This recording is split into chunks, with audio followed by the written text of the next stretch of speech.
Bismillahirrahmanirrahim. Assalamualaikum warahmatullahi wabarakatuh.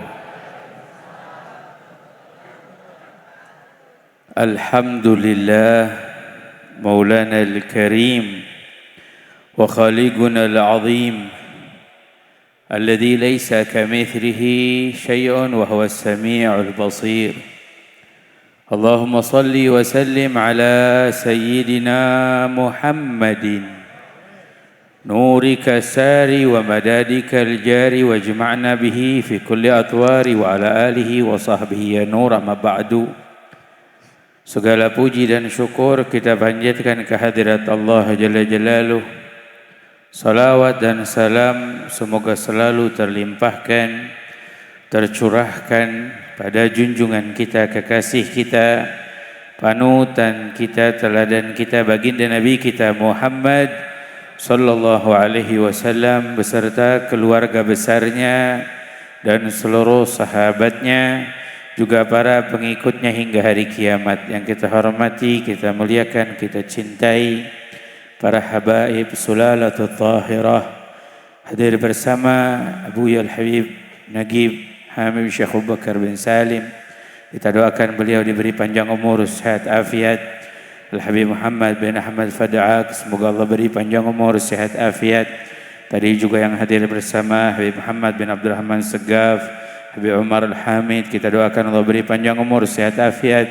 Habib Idrus bin Ali Al-Habsyi, semoga Allah beri panjang umur, sehat afiat. Para habaib, para kiai, para sepuh, para tokoh masyarakat, aparat pemerintah wilayah, TNI, Polri, semua mudah-mudahan Allah beri panjang umur, sehat afiat.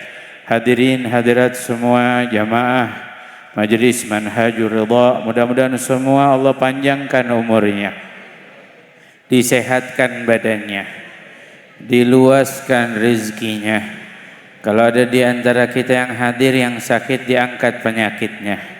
Kalau ada di antara kita yang hadir yang sedang sulit, dimudahkan urusannya.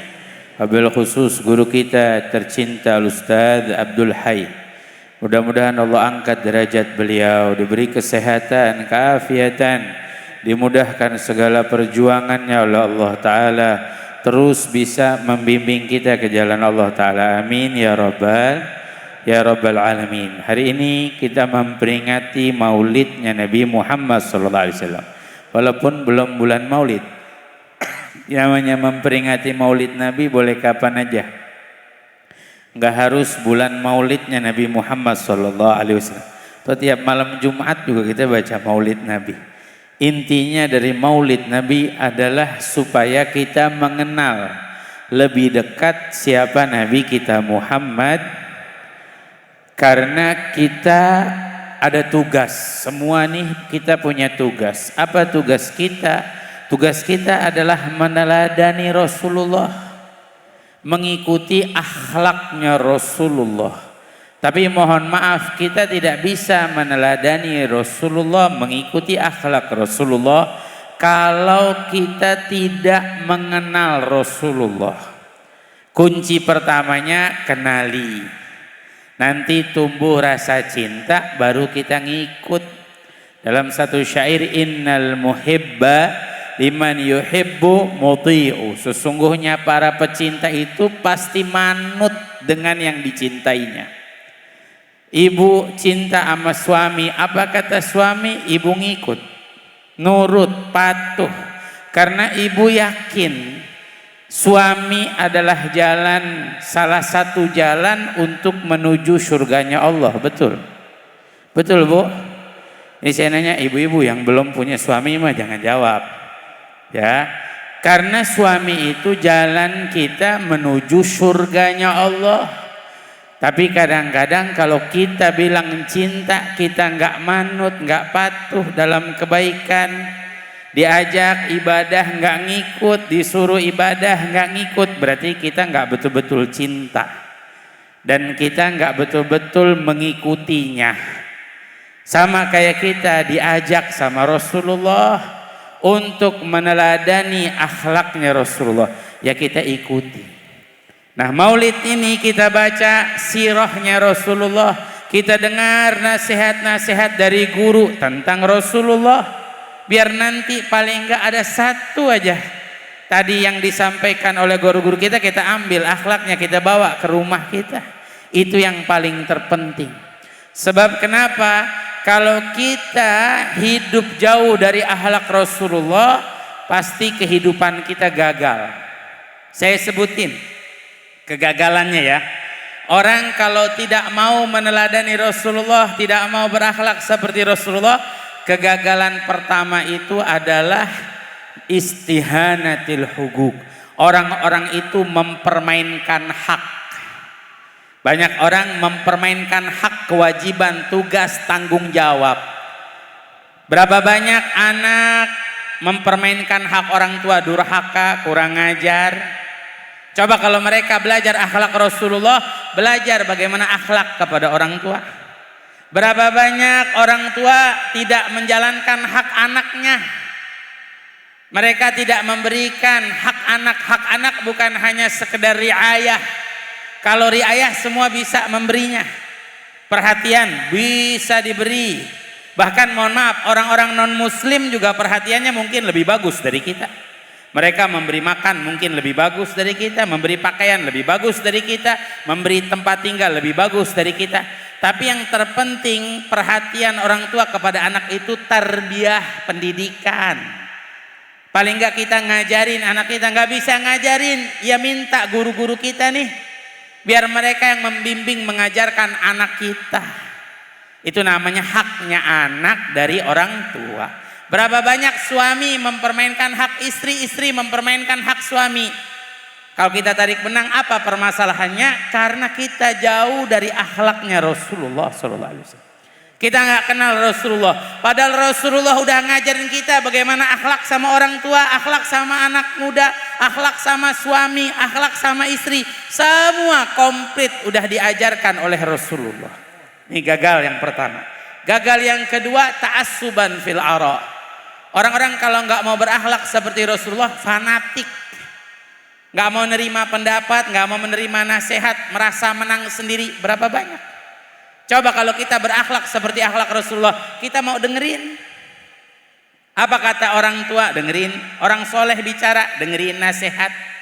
Jangan kita merasa fanatik. Sekarang banyak loh orang fanatik mengakibatkan kehancuran. Saya sebut ya, anak sekolahan yang pada tawuran, fanatik. Sekolah saya, masuk sekolah saya diledekin. Supporter bola berantem, fanatik. Coba kalau mereka semuanya mengamalkan akhlak Rasulullah, kagak ada kata berantem. Maka kita cinta idola boleh, tapi kita nggak boleh bermusuhan. Nggak boleh gara-gara cinta kita bela sampai seperti itu, nggak boleh. Itu namanya fana. Ketiga, tarafu'an linufus, kegagalan. Orang yang tidak mau berakhlak seperti Rasulullah sombong. Sombong. Sekarang berapa banyak orang-orang sombong? Yang sombong dengan harta, yang sombong dengan ilmu, yang sombong dengan jabatan, yang sombong dengan apa?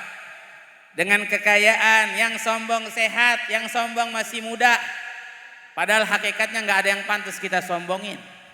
Saya tahun kemarin dapat ponakan, masih ingat saya. Pergi ke Solo, hadir maulid di Solo. Pulangnya, taunya istrinya adik saya udah ngelahirin. Saya pulang, ibu saya panggil, sini nak, doain nih ponakan baru. Digendong tuh sama ibu saya, baru berapa hari. Ya namanya bayi mah baru berapa hari, cuman pakai bedong doang. Ibu saya cuman ngomong begini, nak, nih perhatikan kita manusia lahir begini nih. Tadinya mah nggak pakai apa-apa, lahir keluar nggak pakai apa-apa, nggak ada baju, sehelai juga nggak. Pulang juga yang kita bawa cuman kain kafan. Apa yang pantas kita sombongin? Nak, ibu saya ngomong begitu mas. Saya langsung kepikir, ya Allah, iya, apa sih yang mau disombongin? Ya mohon maaf, orang hidup apa yang mau disombongin? Yang sombong muda bakal tua, yang sombong cakep tua keriput. Betul apa salah? Yang sombong sehat bisa sakit. Yang sombong kaya bisa miskin, yang sombong banyak uang bisa habis. Yang sombong jabatannya bisa turun. Yang sombong dengan ilmunya hakikatnya tidak punya ilmu. Orang punya ilmu tawadhu, bukan sombong. Makanya nggak ada yang pantas kita sombong. Tapi mohon maaf, ini anak-anak kita diajarin nama handphone nih. Di luar sana ada orang-orang ngajarin anak kita handphone supaya sombong. lihat video artis-artis, ini rumah saya, ini mobil saya bereret, padahal kreditannya belum dibayar semuanya. Ya kan diajarin sombong, akhirnya anak kita hedon. Kalau kata ibu saya, nah kata ibu saya nih, kalau mau hedon mah tunggu udah di sini di dada baru hedon. Kalau harta kita masih baru sedikit, jangan hedon. Jangan kita merasa pengen ini pengen itu, merasa pengen tampil bagus. Kalau harta kita udah di dada, baru dah. Artinya apa? Kalau duit banyak masih silakan ente mau hedon. Lah duit kagak punya, ngeliatin artis beli handphone baru, wah mak artis beli handphone baru, saya mesti beli nih. Gak punya duit, minjem online. Ya Allah, tambah hancur hidupnya. Udah minjem online kagak bisa bayar lagi. Ya, kagak bisa bayar, pakai foto, pakai KTP begini. Ya Allah tuh. Makanya saya pesan ya Pak Bu, boleh nggak pesan? Boleh ya, anak kita mah kalau belum kuat imannya jangan dikasih handphone. Jangan dibeliin handphone. Anak muda kalau belum kuat iman, kalau bisa mah jangan pada punya handphone. Kenapa? Karena handphone ini banyak ngajak kerusakannya. Saya punya guru bilang kalau dibawa baik jadi baik, kalau dibawa rusak jadi rusak ini. Berapa banyak ajakan-ajakan buruk di handphone yang ngajak anak-anak kita rusak. Kalau dulu mah anak-anak kita mau nakal main di luar, sekarang di dalam kamar bisa nakal pakai beginian. Berapa banyak tuh ajakan-ajakan dosa. Video-video yang saya sedihkan lagi, orang muslim lagi yang buatnya. Ngajakin urusan kamar di videoin, la haula wala quwata illa billah. Ya mohon maaf Pak Bu, kagak pantes. Kita mau romantis silakan, tapi nggak usah bikin konten romantis, kesian yang jomblo. Betul apa salah? Lah mau romantis keluarga biar kita yang tahu. Lah orang soleh juga pada romantis, emang pada dipamer-pamerin. Lah orang-orang Rasulullah Sallallahu Alaihi Wasallam yang kita peringatin maulidnya, apa kalanya romantis? Kagak ada yang romantis kayak Rasulullah. Rasulullah dalam riwayat Imam Tirmidzi, Sayyidah Aisyah tuh nyisirin Rasulullah. Saya mau tanya ibu-ibu nih hari, siapa yang udah nyisirin suaminya? Makanya liatin deh tuh video YouTube. Orang mengikutin Rasulullah malah ngikutin YouTube. Ikutin Nabi kita Muhammad tuh. Makanya mohon maaf anak-anak muda, saya perhatiin ini mah. Kita nih banyak kebawa, hidup kita kebawa sama handphone. Sampai banyak anak-anak muda mau tidur handphone nempel. Bangun tidur yang dicari handphone, mana handphone? Tuh hidup kita diarahin. Sampai nggak tahu ini mah saya aja apa semua ngerasain. Ngecek ya, ini mah ngecek. Saya perhatiin, kita kalau ngomong apa aja tahu-tahu timbul iklannya. Saya kemarin ngomong sama teman saya nih, bulan Ramadan. Saya bilang nih buka puasa pakai sirup ini enak nih. Iya, Bib. Ntar belinya di mana ya? Ada di sono, di minimarket ya, Fer. Tiba-tiba saya buka YouTube. Pas buka YouTube mau lihat ada live guru saya, iklan sirup. Lah dia tahu kita mau beli sirup tuh.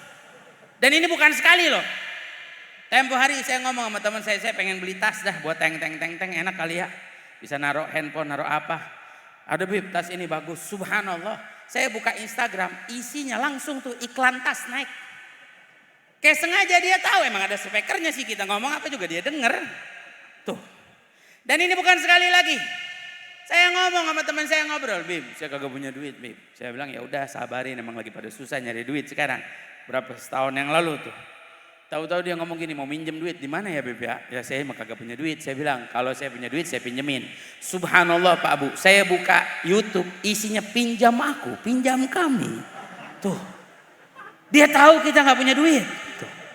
Jadi diarahin kita, apalagi anak-anak muda, hati-hati. Jangan sampai ikutan, sampai minjem-minjem nih. Mendingan kita kagak punya dah daripada minjem, apalagi minjem online. Minjem online tuh riba, lebihnya banyak. Apalagi zaman sekarang, Masya Allah, minjem 1 juta, gantinya 10 juta. Namanya riba setan namanya. Lah orang dulu mah kalau minjem 1 juta ganti paling banyak 1.200.000 rentenir. Itu lintah darat. Kalau sekarang lintah udara. Minjem 1 juta gantinya kalau kagak dibayar sampai 10 juta. Sampai ada orang yang ratusan juta mesti bayar padahal minjem gak seberapa. Terlilit tuh, jangankan kita minjem 1 juta gantinya 1.100.000. Minjem 1 juta gantinya 1.001.000 rupiah itu lebih, itu riba, haram, gak boleh. Jangan. Mendingan kita gak punya daripada kita maksain minjem. Makanya mohon maaf banyak orang ngeluh, saya sholat gak khusyuk-khusyuk, saya ibadah gak hadir hati, saya ngaji kagak hatam-hatam. Pertanyaannya kenapa? Karena banyak hidup kita keikat emang namanya riba. Pengen punya rumah ngeriba, pengen punya mobil ngeriba, pengen punya motor ngeriba. Betul apa salah saya ngomong? Tuh. Makanya jangan. Yang lebih buruk lagi nih, ini ada lagi yang lebih parah lagi dari pinjaman online apa? Judi slot. Tuh anak-anak muda sekarang pada demen bener sama judi slot. Itu namanya buang-buang uang. Hati-hati, jangan sampai dirusak. Sampai ada jamaah, Masya Allah ngeluh sama saya, Bib punya utang berapa? 5 juta. Gara-gara apa? Khilaf Bib main judi slot. Oh gitu. Sampai ada yang ngomong sama saya, Bib tolongin dong Bib, pinjemin saya duit. Berapa? 10 juta. Buat apa? Gantiin utang Bib. Ngutang kenapa ente? Main judi slot. Terus tolong Habib gantiin. Lah enak, lu yang main, gue yang suruh gantiin. Tuh. Artinya apa? Rusak, hancur. Sampai ada yang utang 100 juta. Ada tuh di Jakarta Selatan sampai 1 juta, 140 juta. Sampai ada yang gadein surat rumahnya, ada yang rumah tangganya hancur gara-gara judi slot. Kadang bukan yang laki, yang cewek main judi slot juga. Bukan anak muda, bapak-bapak tukang es tong-tong main judi slot. Kali dapat, la haula bukan.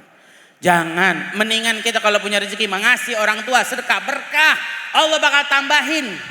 Makanya kalau mau kaya mah jangan instan. Kalau dulu mah orang kaya pada ngepet, sekarang main judi. Betul lah besar.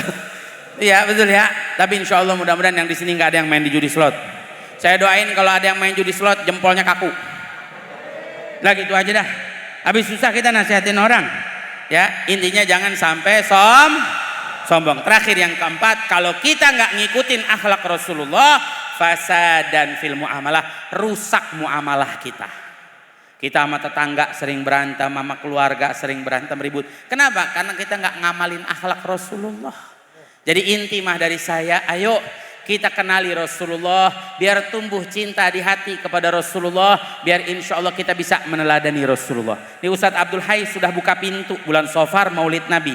Abis ini bulan Maulid berjalan, jamaah hadir Maulid sana sini. Ibu-ibu sampai musola, sampai masjid, sampai zawiyah, sampai majelis taklim, semua pada bikin Maulid Nabi. Bapak RT, Bapak RW, perkantoran, semua bikin Maulid Nabi. Mudah-mudahan insya Allah semua biar kenal kepada Nabi Muhammad. Biar cinta pada Nabi Muhammad, biar bisa ngikutin akhlaknya Nabi kita Muhammad sallallahu alaihi wasallam. Nih saya kasih contoh ya. Kalau nih semua yang hadir pulang dari sini bawa akhlak Nabi, apa enggak indah hidup kita? Sekampung aja kita amalin akhlak Nabi indah. Jangan sekampung, jangan semua yang hadir, setengah ada dari yang hadir. Karena saya yakin enggak semua yang hadir dengerin ceramah saya. Ada yang lagi ngobrol, lagi main handphone. Betul enggak? Setengah yang hadir kita pulang bawa akhlak Rasulullah, 1 banding 2 ngamalin akhlak Rasulullah, apa enggak ada perubahan? Bakal banyak perubahan. Orang ngelihat akhlak Nabi bakal tersentuh hatinya, mudah-mudahan jadi perubahan buat kita. Saya cuma dikasih waktu cuma 10 menit, udah ada kelebihan. Saya pikir tadi dikasih 3 menit juga kayak sambutan. Ya kurang lebihnya mohon maaf. Saya mohon maaf pada para guru-guru saya tercinta, Habib Hamid Nagib, Habib Muhammad Fadaak, Hamagumna illa amtathil amr. Hadza minni wal afu minkum. Wassalamu alaikum warahmatullahi wabarakatuh.